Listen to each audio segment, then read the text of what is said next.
Hi, everyone. My name is John Owens. I am the director for Confirm, Not Conform, otherwise known as CNC. And today I have the pleasure of introducing to you the Reverend Scott Denman, who is one of the founders of CNC and helped write the curriculum. And so we plan to do monthly updates to all of you who are using our curriculum and hopefully get you inspired to continue using it and figuring out new and innovative ways to create. So today we're just going to hear a little bit from Scott. So Scott, how are you doing?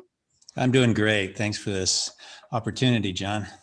Thank you. Thank you for joining us. And can you tell us a little bit about how did you come up with Confirm, Not Conform? Well, I'm a big believer in empowering the voice of people, recognizing the image of God in everybody. And it was so striking to me that my experience of confirmation for myself was all about conformity. It was all about kind of someone else giving you a voice, telling you what to think, telling you what to say. To have, especially youth, at that point in their lives where they are revolutionaries, they feel empowered, they want to change the world, they want to explore and adventure, to have the church telling them to slow down and just say what we say and think what we think and memorize what we tell you to memorize. It does not bode well for the church's future. We want youth to experience the church as the place that empowered them. And so how do we do that? We do that actually by starting with a form of deconstructionism in the lessons, which allows the youth really to begin thinking about what they really believe or what their doubts are, what they're thinking, what they're worried about, how they see the future, and so forth. And so this model is all about deconstructing their world in a way that allows them to say, how would you reconstruct it? How do you be true to yourself? And we've always prided ourselves that at the big ceremony at the end of this, that whether they choose to be confirmed or not, they are all celebrated equally for confirming something within themselves, and hopefully experiencing the church as a place that holds them in all of their questions and doubts, as well as the things that they're hoping for in their lives. That's awesome. So when you talk about all this deconstruction, would you say that critical thinking is a skill set that is also taught within this curriculum? Absolutely. Absolutely. I mean, I've always said that, when someone says they don't believe in God, I would say, what God don't you believe in? And then when they start describing that God, says, guess what? I don't believe in that God either, because God is such an undefined, we haven't used critical thinking to dissect and unpack what we really mean. And so it's just an ambiguous word that means different things to different people. And that's what we have to dig into. And, when they realize, oh, wait a minute, I had this view of God. Well, where did you get that view? Do you believe in it? How do you hold it? And how do you keep growing in your sense of who God is? So certainly that's one of the skill sets. We don't let them get away with anything. When they're doing the work on the creed, sometimes they're attempted to repeat what the creed says. And I said, what do you mean by that? What exactly do you mean? Let's say by the virgin birth, and how is that central in your life? And do you really accept it, or how do you accept it? What do you understand about it in the creed? And so, it really opens up a conversation with each youth and kind of puts them on their heels a little bit, like, well, I didn't know you were going to trust me so much. I remember once you telling me a story, and I'm hoping you can recall the story and say it, but you talked about meeting with one of the youth that says that they don't believe in anything, and yet the whole professed agnostic, atheist, and you challenge the belief system. Can you talk a little bit about that one? Do you remember? I think it was. Maybe what you're referring to, yeah, a lot of times youth will say, I don't believe in anything, or I don't have faith. And I said, oh, really? And I remember one time asking one of the students, I said, how much time do you take to get ready to go to school? Well, it takes me 2 hours. Why? I mean, don't you get up and roll out of bed and just leave? Well, no, I want my hair to look right. I want I put on makeup. I do this. Why would you do that? Well, what do you mean? Why would I do that? Well, why not just go as yourself? I mean, don't even comb your hair. And so, well, I wouldn't be accepted. Okay, so you do have a belief. You have your faith system is, if I don't look a certain way, I will not be accepted. I will not be included if I don't look a certain way. So there's millions of examples of that where, if they're not really looking at, they do believe things. They get up every day and they act in a certain way based on belief systems.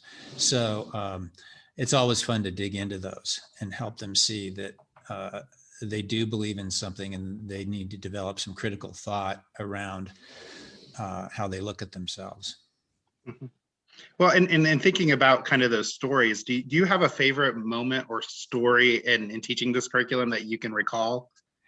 Well, there's so many of them, but one thing I always look forward to is at the end of one class, when we're on site here, we might be out in a classroom. I tell the class, you've got one more thing to do before we close our time together. I lie down on the floor and I say, you have to carry me to the altar. It's a little dangerous at times, but it's just so much fun. They start to think, well, how do we do this? We can't lift him. And they end up, sometimes rolling me onto a tarp they've found. And then the question there, what we're getting at is whether they ask for help, whether they learn to work together, whether they're trying to just do it all themselves. It opens up a whole conversation about the role the church should be playing in their lives. Like I've seen some kids not even ask adults that are around to give them a hand. Why didn't you recruit Joe over there? I mean, he's big and strong. He could have helped you. Well, we wanted to do it ourselves. And I said, well, sometimes that can get you into trouble. But my favorite memory was when they decided they couldn't get me to the altar. So they created an altar over me. They brought the altar to me. They found a roller cart. They rolled it in. They covered it. They put some candles on it. They even found some bread in the kitchen refrigerator and put the bread there. And what a wonderful lesson that was, that when people can't make it to the altar, the altar goes to them. And they understood lay Eucharist ministry. I mean, they understood that you bring the communion to people if they can't make it to you. It was beautiful. Great story. So in thinking about it, there are 20 lessons plus a retreat for our youth curriculums, and there's 17 for the adult curriculum. What is your favorite lesson and why? I have to say that my favorite lesson is actually a weekend. The Confirm Not Conform retreat is so beautiful because we gather together. It's a team building experience. They go off on the first morning and find a sacred space for them. They learn what draws them in nature. And then we talk about that later. Like, where do you get that in your life? Where do you find a place that where you feel the presence of God, and where you can get some peace and some encouragement and some perspective. And then we also do what I like to call an archaeological dig on the chapel at the retreat center, where at night we walk through with candle. We make it very mysterious. You can't use any words that to describe anything, regular words for it. So we walk in and we say, who are these people? Why did they build this place? What do you think they were doing in here? And so why is there this thing, and they can't say the word altar because that's something they already know. They have to describe it. What's it shaped like? What does it look like? Why are people what's this water in this bowl shaped thing? What's that thing on the wall? And one time they looked at the cross, and they knew they couldn't use the word cross, and one of them described it as a perch, which was really quite interesting. So we teach them about architecture and how we come together. So as much as we do deconstructivism, the second part of and third parts of that have to do with reconstructing where you're coming from and doing that in community. And so we like to refer to that weekend also as an invent a religion weekend, because we ask them to create a liturgy at different, we break them up into groups, and somebody creates a liturgy around the fire pit, somebody creates a liturgy around the bird feeder, someone creates a liturgy on the labyrinth, and they talk about the story. They have a welcoming, a story, a prayer, a sending forth. And so they see the challenges of what and the roles that a church, a service plays in their life, and why it's important. I always enjoy that weekend. So that's pretty awesome. So when you're thinking about all these curriculums and these times, what skill sets are people learning when they're using this curriculum? Well, if everybody checks out the sample lessons or whatever is immediately available on the site, if you haven't already had the lessons in your possession, every lesson has a skill set and a life lesson, life skills and life lessons. We want to pull out these important learning moments for the students, so they understand how to prepare. I always say to people, churches always have this struggle with soccer and dance and everything else kids are involved in, and it's great that they're involved in that. But when they face a crisis in their lives, they need a place where they will feel grounded and supported, and they will need the skill sets in order to move through those very difficult moments in their lives. Soccer may not do that for them, but the skill sets we're talking about is how to approach the world, how to understand God's presence in every aspect of our lives. And one of my favorite skill sets in the lessons is public speaking. And so many students, they go, I'm afraid of public speaking.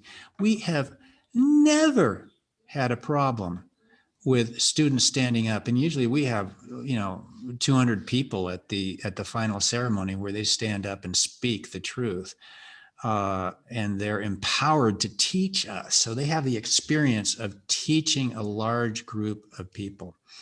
And one student who we thought wasn't going to be able to do it because he had a problem with stuttering and he could never get a sentence out, he stood up and he beautifully articulated the passage he had memorized and why he chose that passage and what he's taking from it and what he wants us to take from that passage. And his grandmother flew across the country to hear him do this. They were so proud. And later that year, his grandmother died. And he stood up at her funeral and recited the same passage and taught that same lesson at her funeral. These are skill sets that the students will learn, will use throughout their lives. And we track that. And the church should be tracking those. And Conform Not Conform is a great way to look at the complete development of the student. So that would be, I think, one of my favorite skill sets is the public speaking. That's awesome. So I only have one more final question for you, Scott. So what do you think makes C&C different from other confirmation curriculums out there? Well, it's not like I've been a student of that many confirmation programs, and there's certainly a lot of wonderful offerings. Our goal is in the name. Uh, we want to find a place of truth, honesty, transparency. We want something confirmed. We want to keep battling against conformity at the point in their lives where they're being forced to conform to so many different things. We want them to conform to themselves and what God is leading them into, but that doesn't happen until they own it. And so again, the focus is really on empowerment, not conformity. I'd say one other lesson I really love is when they speak truth to power. So this is another aspect of it, as we there's some political teaching in it. When they go to before the vestry, they articulate a vision. First of all, they go to the congregation. They poll people. They have interviews with people, finding out what their deepest values are, and then they develop a vision to change the world. And so they go to the vestry. They ask for help. They challenge them to give part of the budget to it. They challenge them to get involved in what they're doing. One time they decided to utilize the environmental vision, and they went down and greened an area of Oakland that had no trees. And they worked with several other community organizations. They raised $7,500. They have changed a kind of a desert, an urban desert, into a place that has trees and gardens, and those continue to be maintained. So giving them that sense that they can change the world and they can act on their values and involve other people in those values is hugely important. That's awesome.